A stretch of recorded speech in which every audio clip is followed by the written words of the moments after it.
अखन अहाँ सब सुन रहल छी अमचन म्यूजिक की शानदार प्रस्तुति।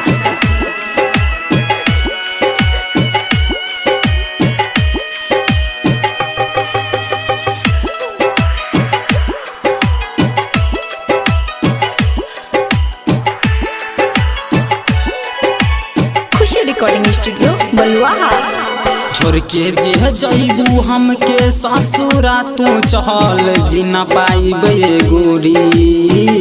छोड़ के जे जइबू हमके ससुरा तू चहल जीना पाइबे गोरी।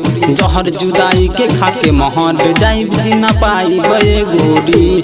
जहर जुदाई के खाके महर जाइब जीना पाइबे गोरी। छोड़ के जे जइबू हमके ससुरा तू चहल जीना पाइबे गोरी।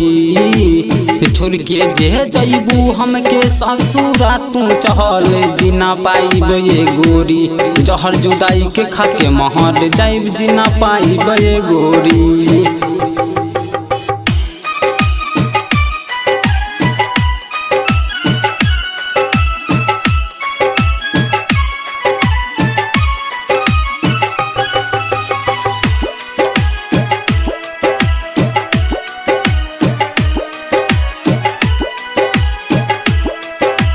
खुशी रिकॉर्डिंग स्टूडियो बलुआहा। दिलावा लगा के तू जइबू हमके छोरी।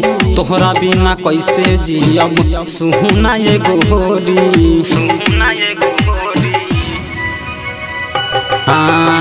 दिलावा लगा के तू जइबू हमके छोरी। तोहरा बिना कैसे जियब सुहुना ये गोरी। हो जाई जिंदगी हमारो उदास रहना पाइबे गोरी। हो जाई जिंदगी हमारो उदास रहना पाइबे गोरी। जहर जुदाई के खाके महर जाइब जीना पाइबे गोरी। जहर जुदाई के खाके महर जाइब जीना पाइबे गोरी।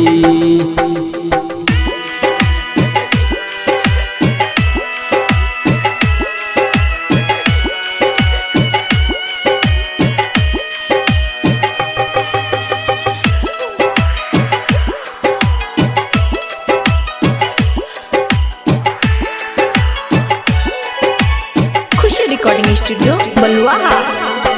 जहिया जान तोहर है तो विदाई सह नाही पैतौ सुनना आनंद अनहारी।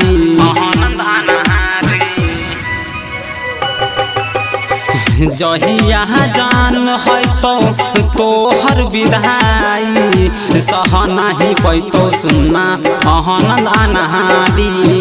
राइटर जुनेद के साथ जइबू छोर जीना पाइबे गोरी। राइटर जुनेद के साथ जइबू चहल रहना पाइबे गोरी। जहर जुदाई के खाके महर जाइब जीना पाइबे गोरी। जहर जुदाई के खाके महर जाइब जीना पाइबे गोरी। खुशी रिकॉर्डिंग स्टूडियो बलुआहा।